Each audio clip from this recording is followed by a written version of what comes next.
महाराष्ट्र में चल रहा, हजारों एकड़ लाखों एकड़ जमीनें बेची जा। इसमें हो क्या रहा है कि सस्ती जमीनें कंपनियों को मिल रही हैं और कंपनी नेताओं को पैसे दे रहे, रिश्वत के, घूस के, और उनके विदेशी बैंकों के खातों में जमा हो रहे। ये 20 साल से चल रहा सबसे बड़ा घोटाला, और ऐसे घोटाले भारत में होते रहे हैं पिछले 64 साल आजादी के बाद। आजादी मिली थी ना तो तुरंत भारत में एक घोटाला हुआ था, आजादी मिलने के 2 साल में ही हो गया था। उसका नाम था जीप स्कैंडल। हुआ यह था कि भारत के रक्षा मंत्री थे उस समय वी.के. कृष्ण मेनन। उन्होंने जीप खरीदी आर्मी सेना के लिए, और जीप नहीं आई, पैसे चले गए सारे। जीप आई नहीं, पैसे दे दिए, और वो कंपनी भाग गई पैसे लेके, जीप एक भी नहीं दी उन्होंने। फिर रक्षा मंत्री को लोकसभा में पूछा गया, भाई जीप कहां गई? तो उन्होंने कहा वो अभी तक आई नहीं, तो कंपनी को पकड़ो। तो उन्होंने कहा कंपनी कहां गई पता नहीं मुझे। बहुत बड़ा घोटाला था वो आजादी के बाद का, करोड़ों रुपए देश के डूब गए थे उसमें, और रक्षा मंत्री को फिर इस्तीफा देना पड़ा था वी.के. कृष्ण ने। उसके बाद और एक बड़ा घोटाला हुआ थोड़े ही दिन में, पिस्तौल खरीदी आर्मी के लिए, और पिस्तौल नहीं आई, पैसे चले गए। चेक पिस्टल स्कैंडल हुआ था, हजारों करोड़ का था। एक और बड़ा घोटाला हुआ आजादी के बाद, नागरवाला स्कैंडल, एक था मूदड़ा स्कैंडल। ऐसे भारत में पिछले 64 सालों में जितने घोटाले हुए हैं, इसका हमने थोड़ा अध्ययन किया तो पता चला कि अब तक इन घोटालों में देश का 340 लाख करोड़ रुपए का चूना लग गया। 340 लाख करोड़। जीप स्कैंडल से शुरू होके और ये ए राजा घोटाले तक कुल मिलाकर 340 लाख करोड़ रुपए देश का डूब गया।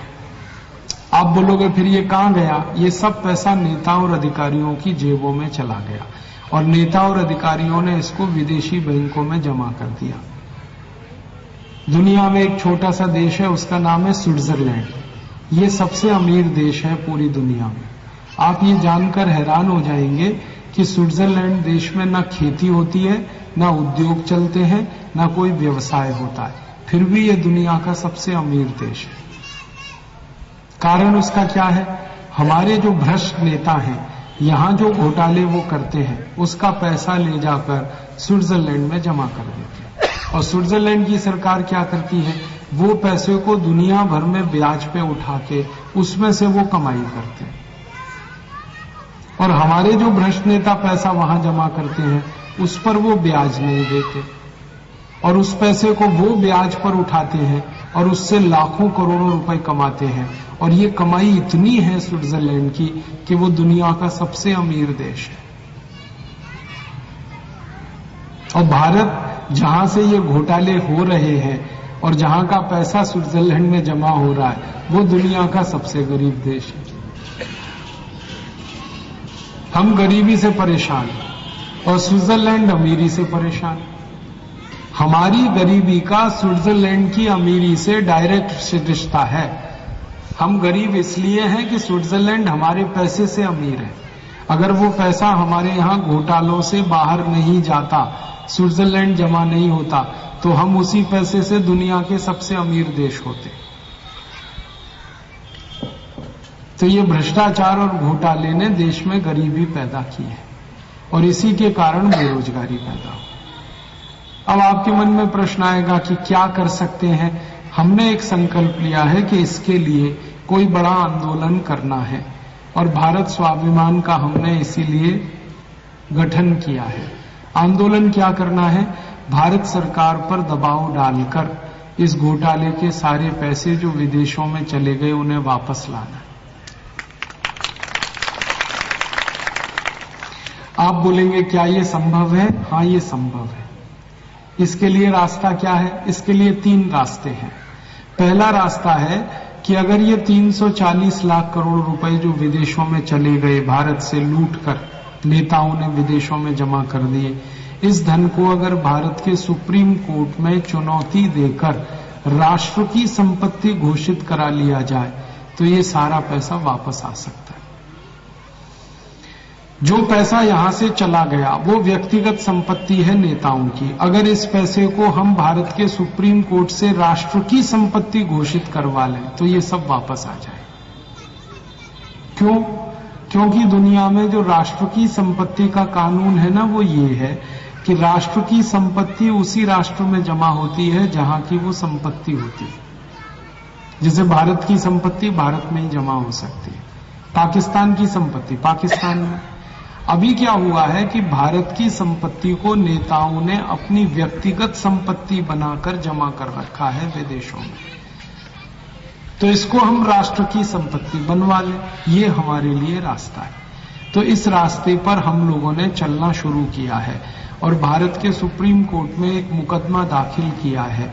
ये मुकदमा हमारा स्वीकार हो गया है और इस मुकदमे को एक बड़े मशहूर वकील श्री राम जेठमलानी ने किया है और इस मुकदमे में सरकार को अभी नोटिस मिला है और उसमें सरकार को सुप्रीम कोर्ट ने ये कहा है कि दुनिया के जितने देशों में ये पैसे जमा है 340 लाख करोड़, इसका पूरा हिसाब करो और हमारे सामने लेके आओ। तो अब सरकार के इस समय हाथ पैर फूल गए हैं, परेशान है सरकार, क्योंकि जिनका ये पैसा है वो ही सरकार चला रहे और सुप्रीम कोर्ट ने आदेश दे दिया कि इसका हिसाब दो हमको। आजादी के 64 वर्षों में पहली बार सुप्रीम कोर्ट ने ऐसा कोई आदेश दिया, पहली बार।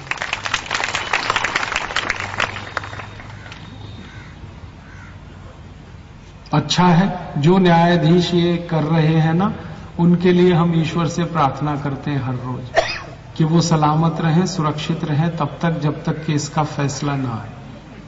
वरना बेईमान और हरामी नेता इतने खतरनाक हैं, किसी को भी मरवा दे। हाँ, इनको क्या लगता है, जो लाखों करोड़ों लूटते हैं वो किसी को भी मरवा लेते हैं। ये मुकदमा चल रहा है, अच्छी बात है कि सुनवाई हो रही है और न्यायाधीश बहुत कड़क है। जो जज की बेंच में ये मुकदमा है ना, उसके बारे में सारे सुप्रीम कोर्ट के वकील कहते हैं कि आप दुनिया को खरीद सकते हो, ये नहीं बिकेगा भाई। ऐसे बहुत ईमानदार जज हैं सुप्रीम कोर्ट में, वरना तो ये सरकार तो लूट के खा जाती देश को अगर ऐसे जजेस नहीं होते तो उनके कारण उम्मीद है कि इसमें फैसला आ जाएगा और 1 साल का समय दिया है सुप्रीम कोर्ट ने सरकार को। तो 2011 का जब अंतिम समय आएगा, दिसंबर 2011, तब तक इसका फैसला आना चाहिए और फैसला यही कि सुप्रीम कोर्ट इस पैसे को राष्ट्रीय संपत्ति घोषित करे। मान लो अगर सुप्रीम कोर्ट ना कर पाए तो कई बार ऐसा होता है कि सुप्रीम कोर्ट के जो ईमानदार जजेस हैं ना, उनको ये बेईमान नेता ट्रांसफर करवा देते हैं। ये बेईमान नेताओं के हाथ में है ना जजों का ट्रांसफर करवा देते हैं, तो जज बेचारा क्या करे।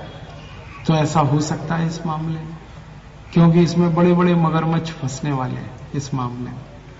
तो ट्रांसफर हो गया, तब हम क्या करेंगे?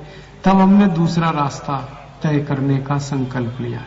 दूसरा रास्ता ये होगा कि तब हम भारत की संसद में एक प्रस्ताव पेश कराएंगे किसी भी एक सांसद की मदद से, और वो प्रस्ताव ये होगा कि भारत में जो घोटाले हुए हैं पिछले 64 साल में और इसका जो धन है 340 लाख करोड़ जो विदेशों में जमा है, ये धन भारत की राष्ट्रीय संपत्ति है। संसद इस प्रस्ताव पर बहस करे। तो ये प्रस्ताव तो एक सांसद रख देगा संसद में, क्योंकि बिल पेश करने के लिए एक एमपी काफी होता है। फिर बहस करते हैं बाकी सब एमपीज। तो जब इस पर बहस होगी तब हम देखेंगे कि कौन कौन एमपीज इसका विरोध कर रहे हैं। जो विरोध करेंगे पक्की बात है हरामी वही है, बेईमान वही है, पैसे वो नहीं। तो सारा देश देखेगा, क्योंकि जब बहस होती है ना वो तो अब टीवी पे आती है, आप भी देखोगे मैं भी देखूंगा, और आप ये देखना कि आपके क्षेत्र का सांसद क्या कह रहा है, वो इसका समर्थन कर रहा है या विरोध कर रहा है। उसी दिन पता चलेगा वो बेईमान है कि ईमानदार। अब संसद में कई बार ऐसा भी हो सकता है कि डर के मारे कई नेता विरोध ना करें, तो अच्छा है अगर वो विरोध डर के मारे नहीं करेंगे, क्योंकि पोल खुलेगी उनकी अगर वो विरोध करें तो वो ना करें विरोध तो प्रस्ताव तो पास हो जाएगा, तो कानून बन जाएगा, तो पैसे आ जाएंगे। अगर वो विरोध करेंगे तो उनकी पोल खुलेगी, और अगर वो विरोध नहीं करेंगे तो प्रस्ताव पास हो जाएगा। अपने दोनों हाथ में लड्डू है। अगर उनकी पोल खुलेगी तो देश देखेगा बेईमान कौन है, प्रस्ताव पास हुआ तो कानून बन जाएगा।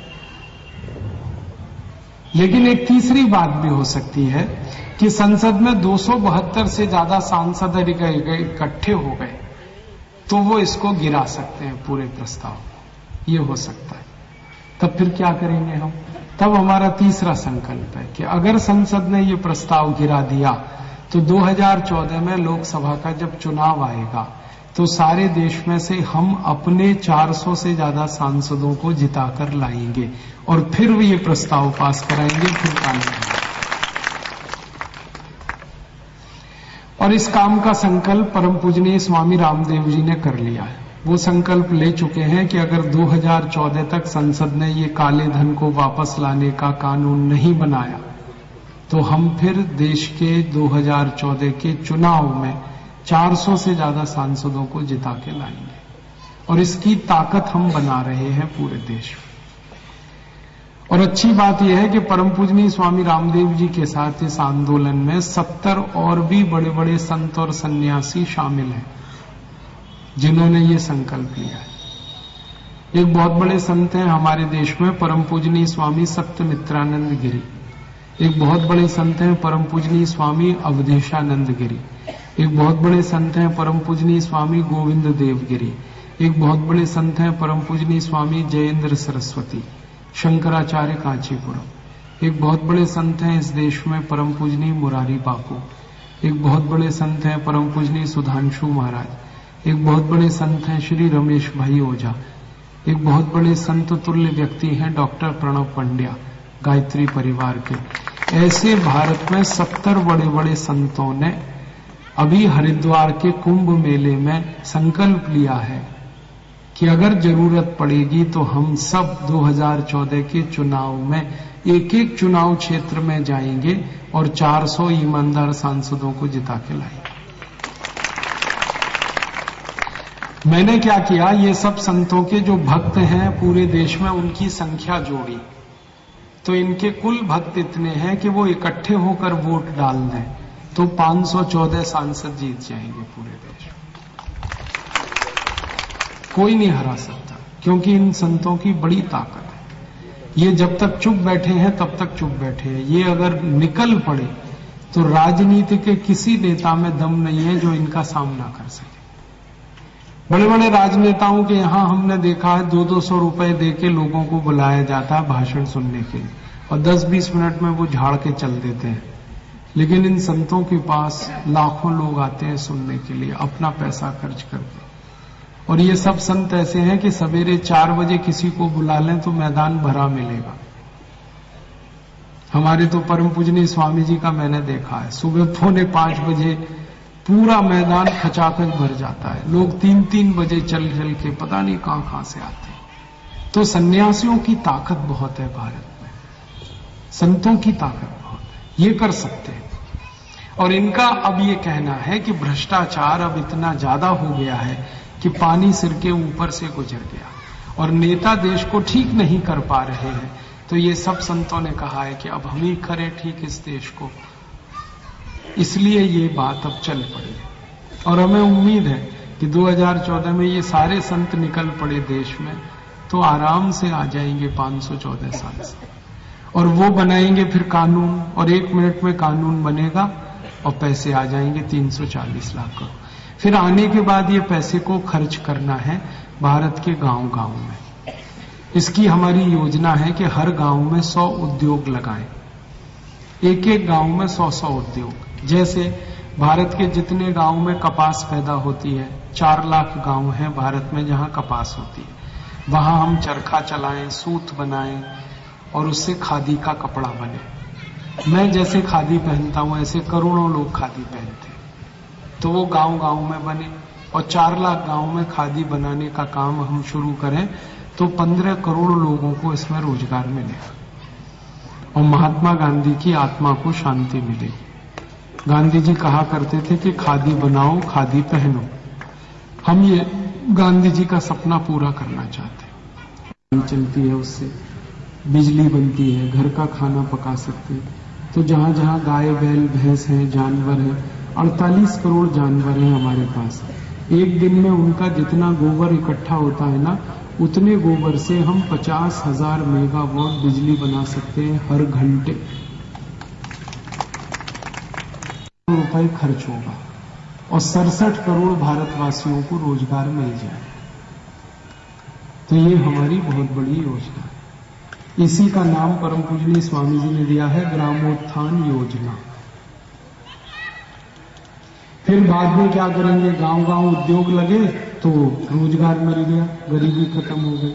फिर सड़क बनवाएंगे हर गांव में, स्कूल खुलवाएंगे, तालाब बनाएंगे ताकि बारिश का पानी बहुत सुंदर बनाएंगे।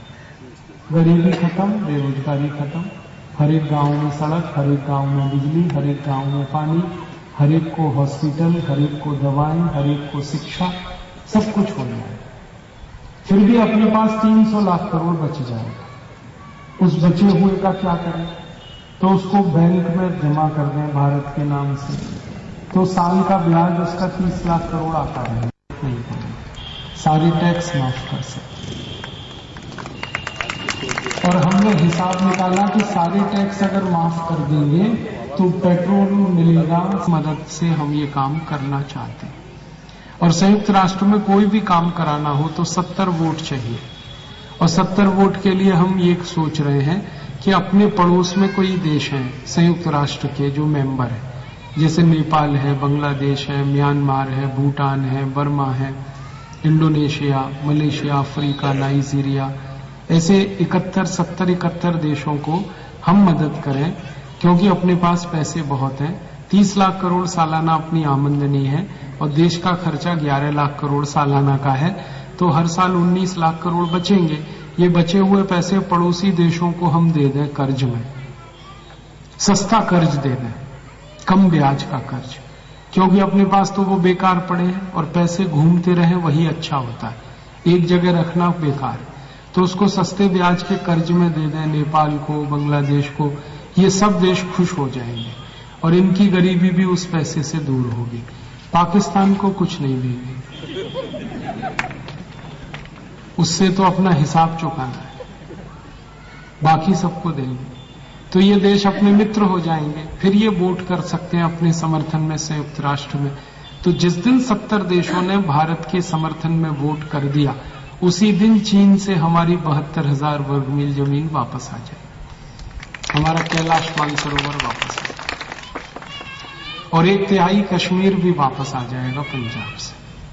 और बाद में इन्हीं 70 देशों की मदद से संयुक्त राष्ट्र में एक प्रस्ताव पास करा दें कि जो देश आतंकवादियों को ट्रेनिंग दे रहे हैं, उनके सारे ट्रेनिंग सेंटर ध्वस्त किए जाएं बम गिराकर। तो पाकिस्तान में ये 70 देशों की आर्मी जाएगी और सारे आतंकवादियों की कमर तोड़ देगी, तब पाकिस्तान ठीक होगा। ये पाकिस्तान जो है ना, लातों का भूत है, बातों से थोड़ी मानता है। हमारे कितने प्रधानमंत्रियों ने दोस्ती की है पाकिस्तान से, उसने हमेशा उसका उल्टा ही मतलब निकाला। तो इससे अब दोस्ती की भाषा बंद करना है, इसको तो भाषा समझानी है डंडे की, तब ये मानेगा, सब सीधा होगा। और 70 देश इसके खिलाफ हैं दुनिया में, वो बस इंतजार कर रहे हैं कि भारत अगुवाई करे। वो सब देश मिलकर पाकिस्तान में अपनी सेना भेज देंगे और आतंकवादियों की कमर तोड़ देंगे। ये करना है। और अंत में फिर एक काम और करना है कि ये सारी समस्याएं हल करते हुए भारत का बहुत सारा धन इंग्लैंड में पड़ा हुआ है, वो वापस लाना लंदन में। हमारा कोहिनूर हीरा अंग्रेजों के पास है, हमारा सोने का सिंहासन अंग्रेजों के पास है। अंग्रेजों ने बहुत कुछ यहां से लूट लिया है, वो वापस लेना। एक अंग्रेज आया था, उसका नाम था रॉबर्ट क्लाइव। वो 1757 से 1763 के बीच में पानी के 900 जहाज भरकर सोना लूट ले गया यहां से, रॉबर्ट क्लाइव। उतना ही सोना हम वापस ले आए तो वो 450 लाख करोड़ का है।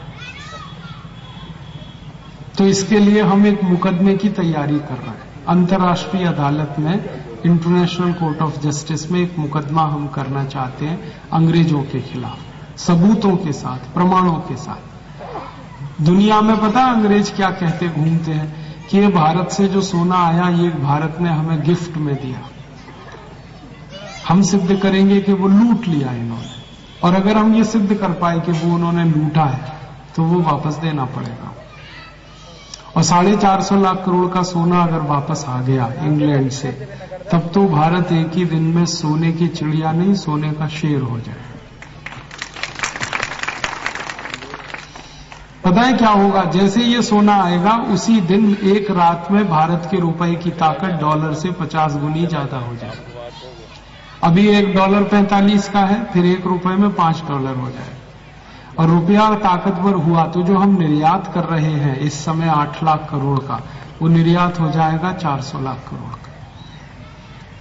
और दूसरी बड़ी बात होगी कि भारतवासी जो अमेरिका भाग गए थे ये सब वापस आ जाएंगे, क्योंकि ये भागे थे इस लालच में कि $1 में 50 रुपए, फिर $1 में $5 हुआ, तो ये वापस आएंगे। और ये आएंगे तो इनकी बुद्धि, इनकी अकल वापस आएगी, और उस बुद्धि और अकल का उपयोग देश के लिए होगा। तो नई मशीनें बनेंगी, नई टेक्नोलॉजी बनेगी, और भारत फिर दुनिया में बहुत आगे जाएगा। अमेरिका में एक संस्था है नासा, जहां 36% वैज्ञानिक भारत के हैं। अगर ये सब वापस आ जाएं तो नासा जैसी तो कई संस्थाएं हम बना सकते। तो भारत को ऐसा बनाना है जो सोने का शेर हो, सर्वश्रेष्ठ हो, सर्वशक्तिमान हो, शक्तिशाली हो, वैभवशाली हो, समृद्धशाली हो। इसी के लिए ये अभियान हमने शुरू किया है। आप इसमें हमारी थोड़ी मदद करें, यही कहने में आया। आप मदद क्या कर सकते हैं? इस अभियान में हमें 15 से 20 करोड़ मेंबर्स चाहिए पूरे देश में, 15 से 20 करोड़ सदस्य। तो आप इसमें जुड़ जाइए, एक एक व्यक्ति हमारा सदस्य बने जो देशभक्त है, ईमानदार है, चरित्रवान है। ऐसे लोगों का हम संगठन खड़ा कर रहे हैं, और ऐसे 15 से 20 करोड़ लोग हमें पूरे देश में से ढूंढने हैं। आप भी इसमें जुड़ सकते हैं, और इस आंदोलन में जुड़ने के लिए $11 का दान देकर आप इसके सदस्य बन सकते हैं। हम हर एक से $11 दान ले रहे हैं, और ये वही तरीका है जो महात्मा गांधी ने अपनाया था। महात्मा गांधी हर एक भारतवासी से 25 पैसा लेते थे जब आजादी की लड़ाई चल रही थी, 4 आना मेंबर बनाते थे। तो गांधी जी का जो 25 पैसा था वो आज $11 के बराबर है।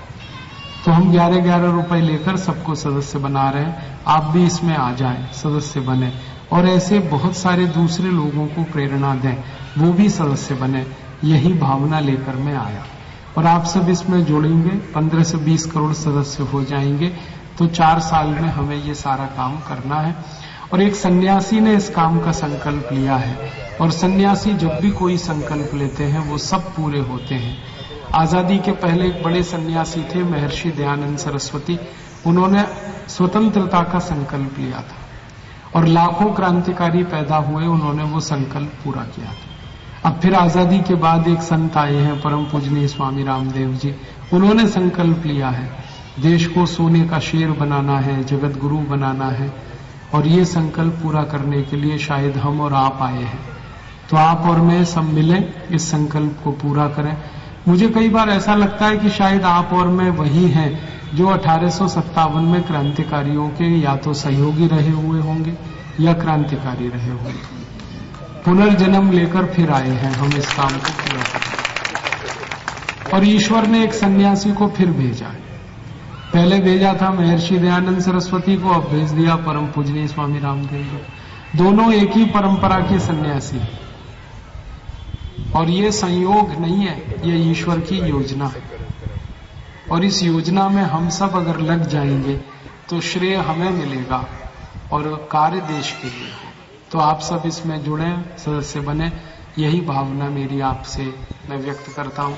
और ज्यादा से ज्यादा लोगों को सदस्य बनाएंगे तो हम सब आपको धन्यवाद करेंगे। देश के लिए आपका जीवन, देश के लिए आपका समय लगे, हमारा धन, हमारा तन, हमारा मन सब देश के लिए समर्पित हो। हम सब इस देश को एक बेहतर बनाए, अच्छा बनाए, सुखद बनाए, समृद्धशाली बनाए, गरीबी, बेरोजगारी, भूखमरी दूर हो और भारत दुनिया में आदर्श देश बने। यही भावना हमें लेकर इस कार्य को पूरा करना है और भारत स्वाभिमान इसी उद्देश्य के लिए है। तो आप सब आए, भारत स्वाभिमान में जुड़े। इस कार्य को पूरा करने के लिए परम पूजनीय स्वामी जी खुद आ रहे हैं।